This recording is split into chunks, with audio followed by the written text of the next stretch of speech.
Welcome everybody to The World is a Mess, and I just went to Steampunk. This is episode 96.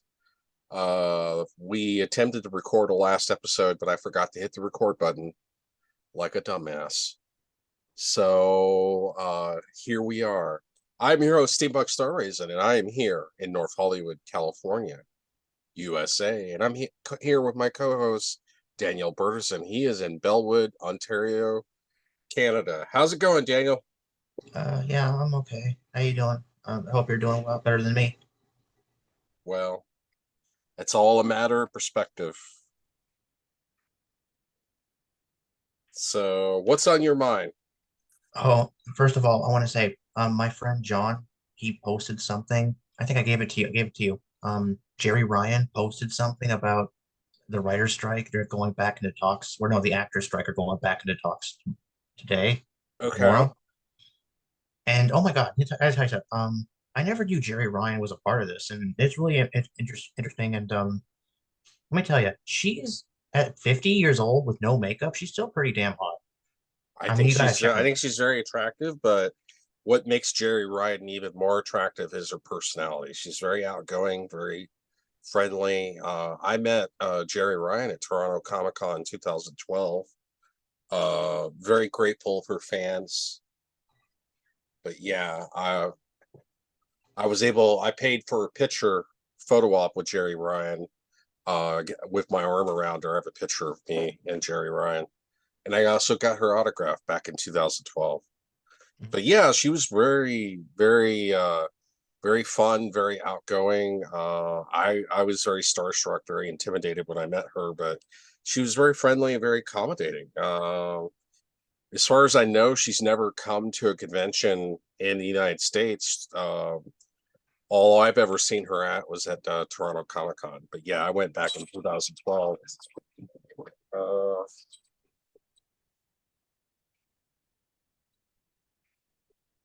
Hey, Ann, we're live. We're recording. I'm on a podcast. What's up? I just got home. We're live. We're recording. You okay with that? You just got home from Taco Bell run? Taco Bell and Foster Freeze.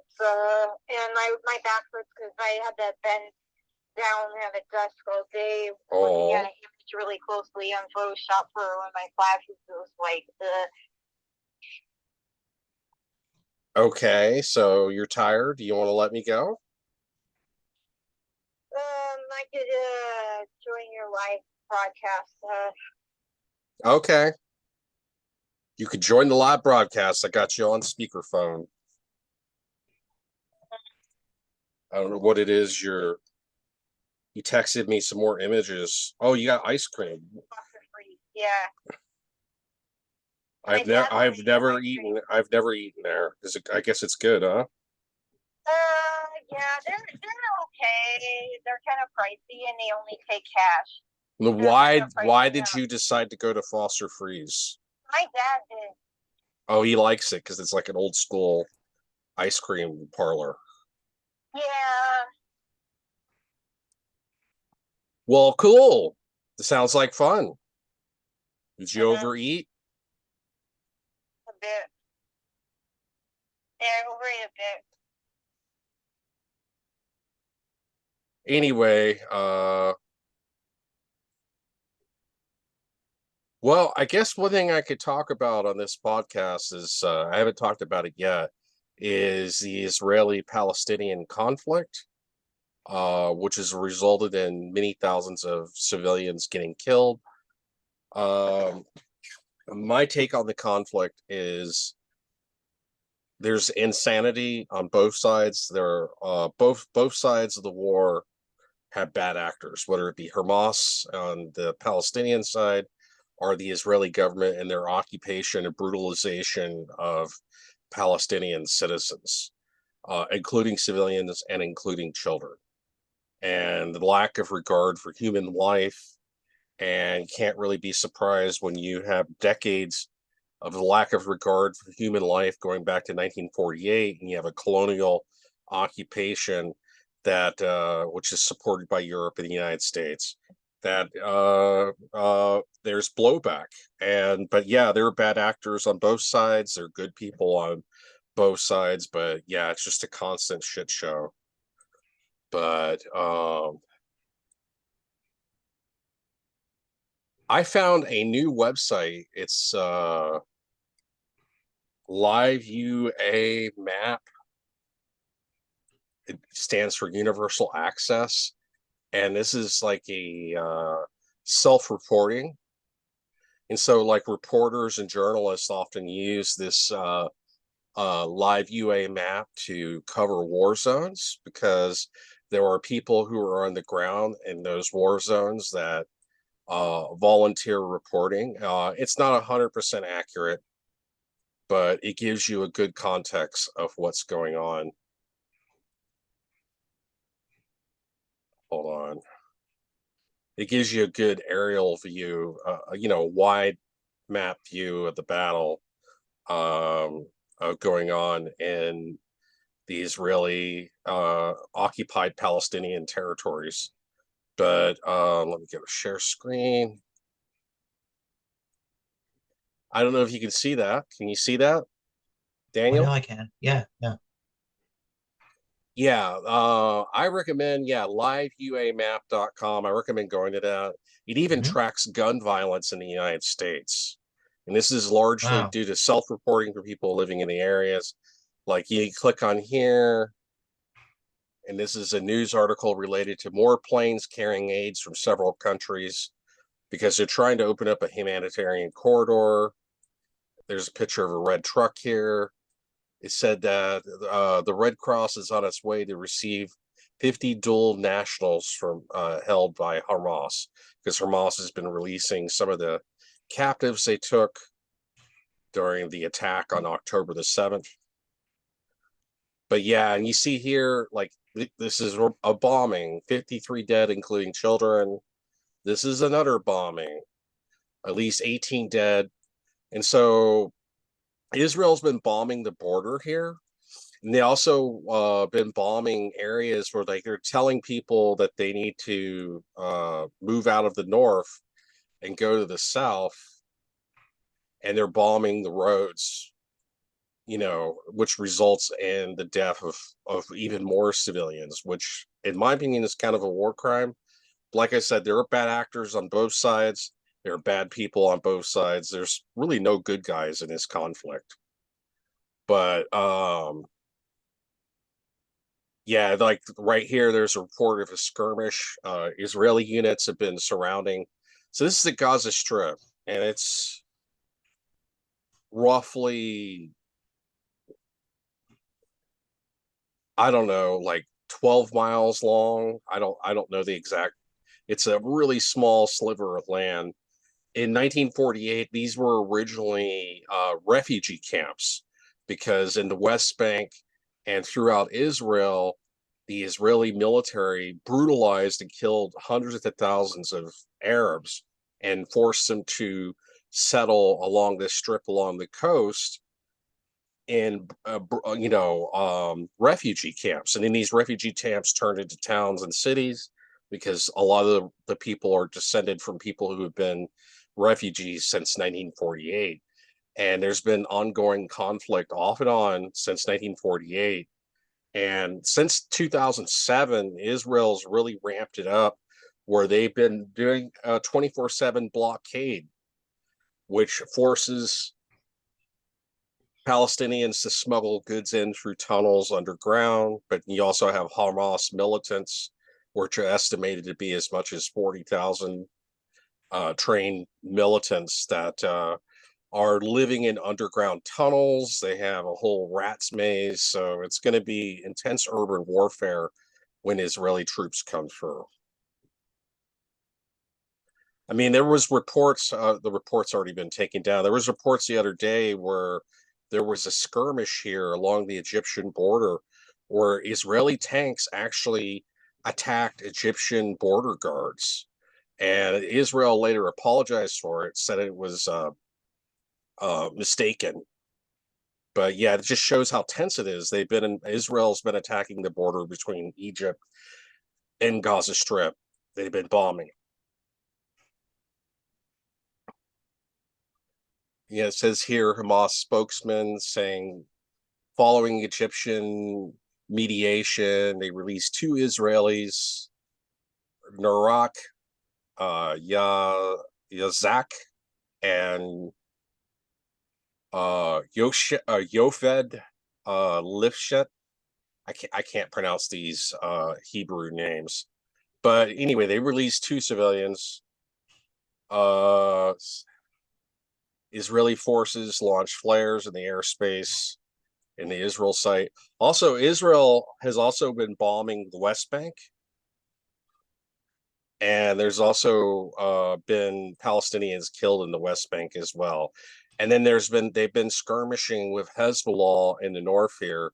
You look here, this is the occupied Golan Heights between Syria and Israel. And let's see, what's this? Israeli army says it carried out a drone strike against a cell in southern Lebanon, preparing to attack uh, an anti-tank guided missile attack. Okay. So these images here represent drone strikes. I guess that's like an anti-tank missile engagement. Two anti-tank missiles were fired at an Israeli army position on the border with Lebanon without casualties. But yeah, as you can see here, there's been some light skirmishing with the border of Lebanon, and then there's been heavy bombardment and heavy amount of death along the Gaza Strip. Al-Qaza Martyrs Brigades released a statement announcing the death of one of its field commanders. So Israel's been killing some of their field commanders. So what's this?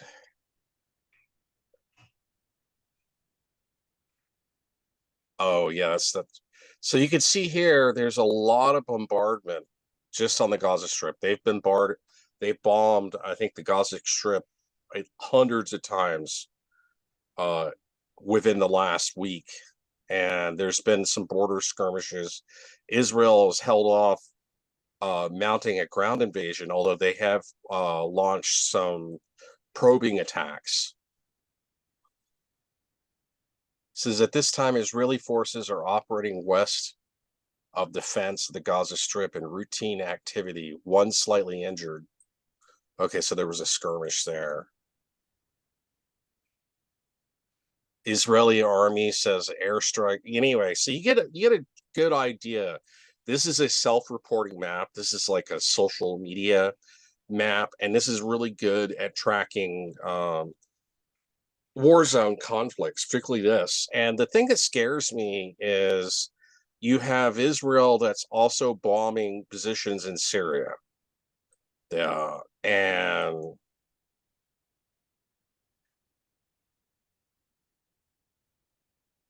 then you have American forces in Syria shooting stuff down.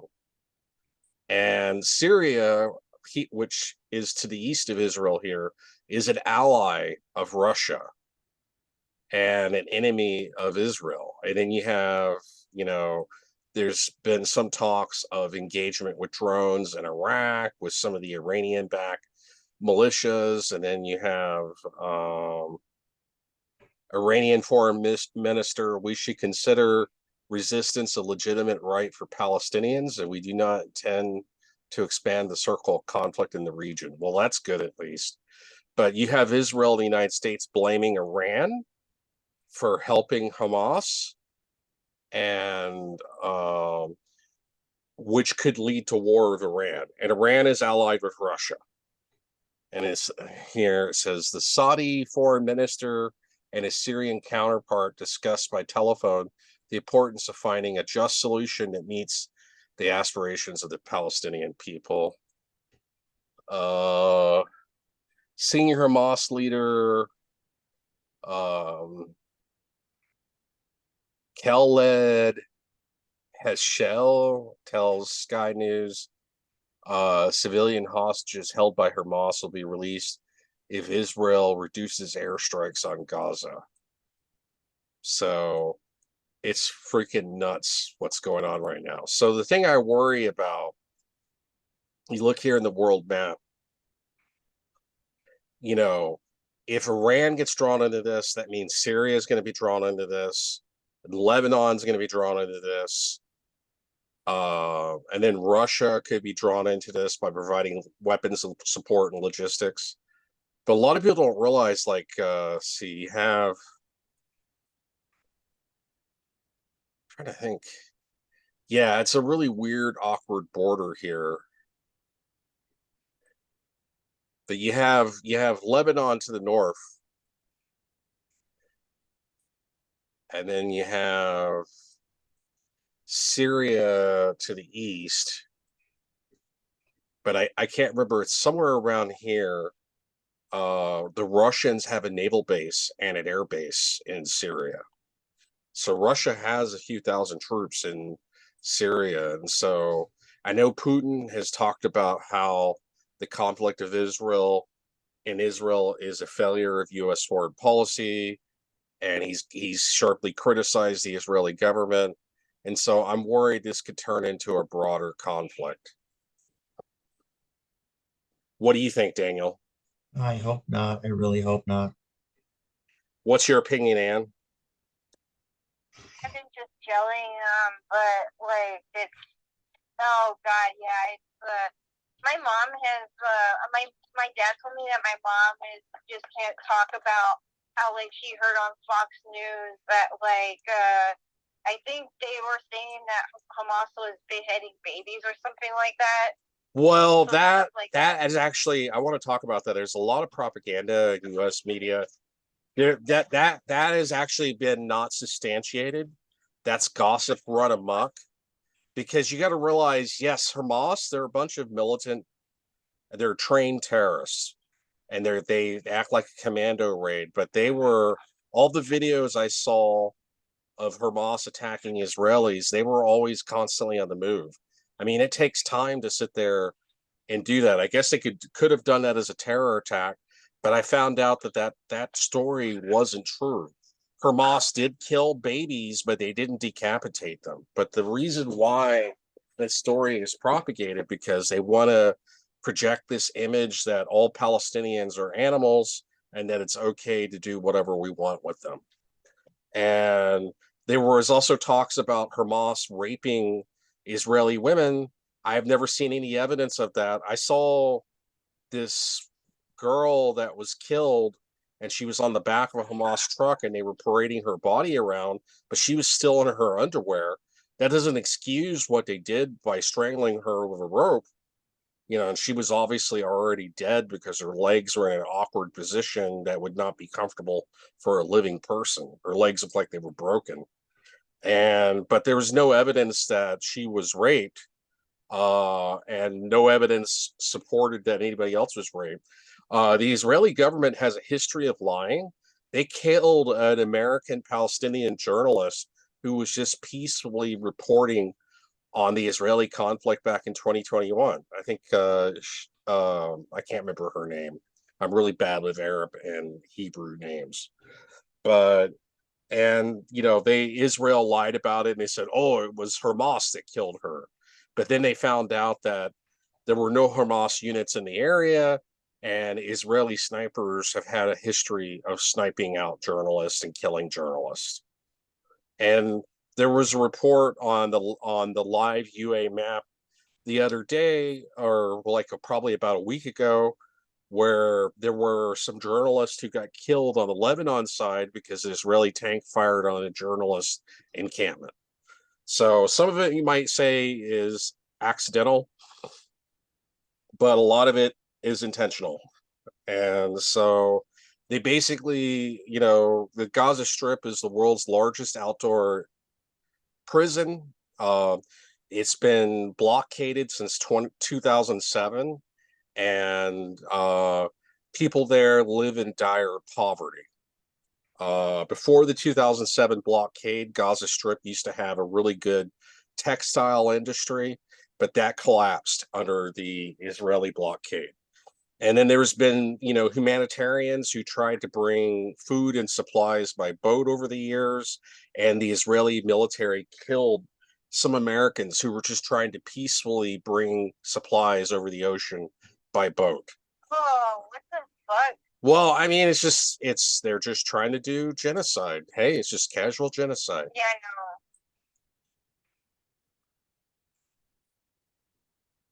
But yeah, and so I switched over the perspective. Like you can switch here from USA, Ukraine, Israel, Palestine, or Syria.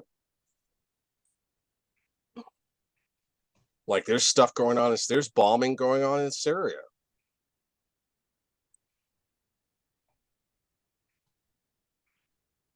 Syrian opposition forces bombard with missiles because you have a lot of Syrian militant groups who oppose Assad, who's the president of Syria, and Assad is allied with Putin. And a lot of those Syrian militant groups are armed and equipped by the United States. Syrian news agency, Israel bombing targets in Damascus and Aleppo airports, putting them out of service. So Israel's been bombing Syria.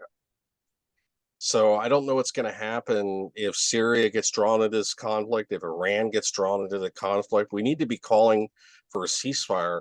I really feel that it's outrageous that you have, let's see what's going on here. Explosions heard. Because I think, see, if you look on this map, shoot. The areas in red are controlled by Assad. And the green area is American deployment of U.S. troops in the green area. And then the yellow area, I think, is um, militants equipped by that are allied with the United States or ISIS and equipped by the United States. So, but yeah, apparently the Syrian Air Force and the Russian Air Force has been bombing eastern Syria, and the civil war in Syria continues on. Pro-Iranian militias in Iraq launched a drone attack on the Milikia military base in Syria, housing U.S. personnel. Yeah, it's like, what is the United States even doing with military bases in Syria? They're illegally occupying a foreign country. It's not that I like Assad, but it's like, man, we just can't stop colonialism. But yeah, so this is the thing I'm worried about is this could be the precursor to World War III because you have all the players in place. China is allied with Russia, North Korea is allied with Russia, Russia is allied with Iran and Syria and Iran are allied with Hezbollah and Hamas. So I don't know. This could be the beginning of World War III if we're not careful. If you look over here, go over to Ukraine. There's been a lot of heavy activity in Ukraine. As you can see here, the dark red are Russian occupied Ukrainian territories. And the light red areas are Russian territories that have been, that had to some extent have been engaged in the conflict. But yeah, there's been a lot of heavy fighting in the Donetsk area. There doesn't really seem to be much of a change in the front line. I think, yeah, this is Bakhmut right here. It says Ukrainian military had 38 combat engagements with Russian forces. This is within the last 10 hours. And the Russian Air Force has been bombing a lot. Bakhmut direction, Russian army shelled a bunch of towns in the Donetsk region. Russian aviation conducted airstrikes. So what's going on here? A lot of mandatory evacuations of families with children. So yeah, there's been heavy fighting near Kherson. Let's see. The Russian army has been shelling Kherson from across the river, across the Dnieper River, and they've been with limited air support because Russia still has air superiority over Ukraine, and the Bakhmut region is still a heavy area. Russia controls Bakhmut. Ukraine's been trying to take back Bakhmut, or Bakhmut, but has failed to do so, and Russia still controls Soledar. And there's about a lot of heavy engagements between Ukrainian and Russian forces, and a lot of Russian artillery bombardments. Let's see, what's this? Air defense was active in the Roscoe region. I know the United States gave Ukraine some long-range missiles, and Ukraine's been bombarding Russian air bases. It says here, Ukrainian air defense shot down 14 drones and 1 cruise missile overnight. Ukraine received the 9. So yeah, this is nuts. So you got a heavy active engagement of opposing forces in Ukraine, and then you got heavy active engagement down in Israel, and I just don't know. I don't know if there's going to be an end in sight, and I hope it doesn't turn into World War III, but it could, because this kind of reminds me of like the beginnings of World War One. You have smaller countries that get into skirmishes, and then they're allied with bigger countries, and then those bigger countries allied against other bigger countries, and then it results in a global war. So I don't know. All we can do is stand by and watch this horrible mess. I don't have any direct impact on policy or anything like that, but all I can say when it comes to both Ukraine and Israel, there are bad people, bad actors on both sides. There are really no good guys in the conflict. There are only victims, and the victims are the civilians. So anyway, do you want to talk about more cheery news like Loki season 2? Yeah, sure. Let's do it. All right, let me stop sharing that. Yeah, I saw the first 3 episodes of Loki, and spoilers ahead. If you hadn't seen it, I know Anne hasn't seen Loki season 2. You lost interest after season 1, right? No, not necessarily. I just get busy. Well, the other problem is I know that the rating I just get busy. But I know that the ratings. Okay, go ahead. Well, I know that the ratings for Loki season 2 have been low, and I think it's not because the show is not interesting. It's because it's been 2 years since season 1, so they've been. I don't know if it was delayed because of the writers' strike or why it took them 2 years to produce season 2 is beyond me. When season one? Season 1 was what? When was that? Was that Loki? I'm gonna sound like an idiot. Season 1. I try to watch all the things that you all watch and just whatever is in pop culture. Yeah. Season one of Loki aired June. I had to Google it just to make sure I didn't sound like an idiot. Season 1 aired June 9th, 2021. It's like, why is it taking you 2 years to produce season 2? A lot of the interest that people had in the show and the hype that had been built up has long since been lost. But I still thought it was pretty good. Episode 3, you get to see Victor Timely. You get to see what is apparently the past version of He Who Remains. What do you think about that, Daniel? Yeah, he's a variant of He Who Remains, and I like it. But now they're saying that there's a rumor that says like, oh, maybe Victor Timely will become He Who Remains. I'm like, no, he's a variant. Well, he Because when could. when He could. That could be how he conquered, because he had insight. Miss Minutes was helping him with the book and giving him information about the Time Variance Authority, and that could be the past version. It could be like a past paradox, where that's the past version of He Who Remains. I thought it was kind of creepy and foreboding how Sylvie ended up in present time. We got the 10-minute warning, guys, so we're gonna have to wrap it up in about 5 minutes. I don't want to get cut off. But Sylvie managed to time portal into the present time at the end of time where you see his corpse there rotting. That was kind of spooky and interesting. No, that wasn't Sylvie. That was Romana or or Ramada. Renslayer. Oh no, sorry, Ramada. Yeah, you're right. You're right. You're right. I need to watch the episode again. There's been so many things on my mind. I got it confused. Yeah, Ramada Renslayer teleported to.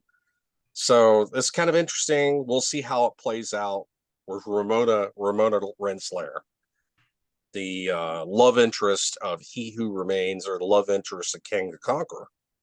Because You know there's what? many different variants. I don't think Victor Timely will become He Who Remains, because Victor Timely is a different variant. You know, he's like he may become similar, but he's not He Who Remains. Remember, Victor Well, Timely has he's going to be a variant, probably. no, yeah. Remember, he has a stutter. Victor Timely has a stutter, right? He Who Remains doesn't stutter.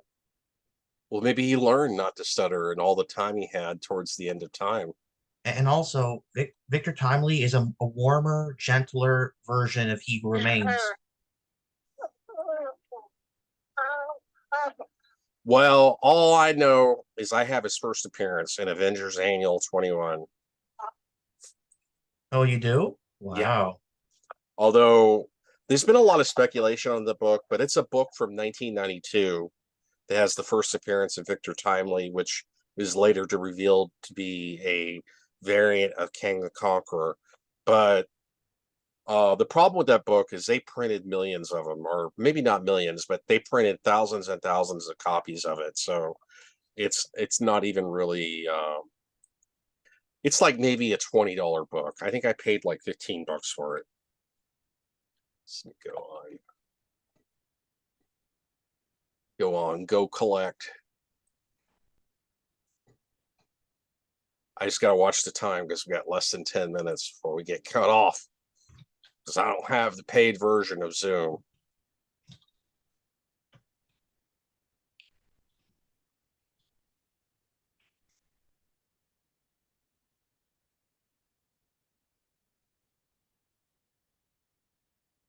Actually, it's from November 30th, 1991.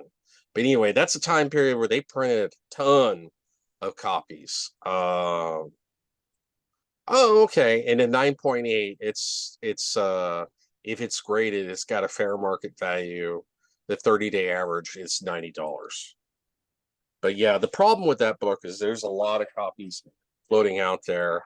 I managed to pick up a copy of the first appearance of Victor Timely.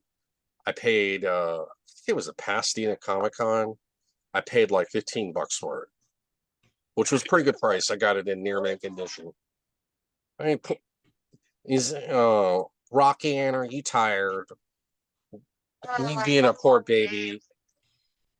Oh, I'm an old lady. My back hurts. your back hurts? Do you need to go to a chiropractor? No, I'm sitting in front of the computer all day. My backpack's kind of heavy. I was bending down in front of the computer all day because I had to the new photo version of Photoshop is terrible. Why is the new version of Photoshop terrible? One line and it deletes everything from the layer just because I deleted a line. Oh. I deleted one object from the layer and it deleted the entire layer and all the objects. There was like 4 objects. Well, maybe you should just use GIMP. I use Adobe Photoshop Elements from 2011, the 10. I love it. Okay. Well, if it works for you, I don't see a problem there. Oh God, it would take only 5 minutes to create this homework assignment in there versus on the new Photoshop beta version. It takes like hours because it's just, oh God, they made it so complicated. You can't even put drop shadows on text. It's so bad. They took away features that were in Elements. I haven't used the new version of Photoshop because I hated when, like, back in 2013 Adobe switched to a subscription based model. I agree, it's a lot more convoluted, it's a lot more bloated, a lot slower because it's constantly pinging the server online. That's why I just use GIMP. GIMP is free. GIMP is free.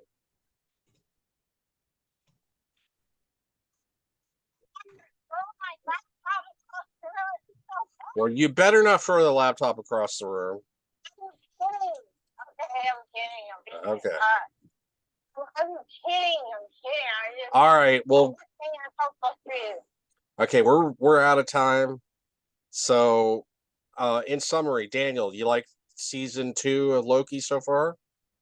Oh yeah, absolutely. I just picked up Loki season 1 on DVD. I found it at Walmart, Oh, and oh my cool. God, it's really, really cool. Does it a And lot of does it have a lot of extras? yeah, it's really good. And I just love Loki because I just they're doing the Legends of Tomorrow thing. Remember Legends of Tomorrow? They went to the end of time. Yeah, but I gotta wrap this up. Gotta wrap this Yeah. up. We got the countdown, and I don't want to get abruptly cut off. But anyway, thank you for joining us. This has been The World is a Mess, and I just want to steampunk it. This is episode 96, October 23rd, 2023. I'm your host, Steampunk Star Raisin. I am here in North Hollywood, California. And I'm here with my co-host, Daniel Burtison, and he's in Bellwood, Ontario, Canada. And I'm also here with my co-host, Rock Ann. She is in Los Angeles, California. You have a nice day, and I will see you 25 billion years. I will. Thanks for saying the right stuff this time.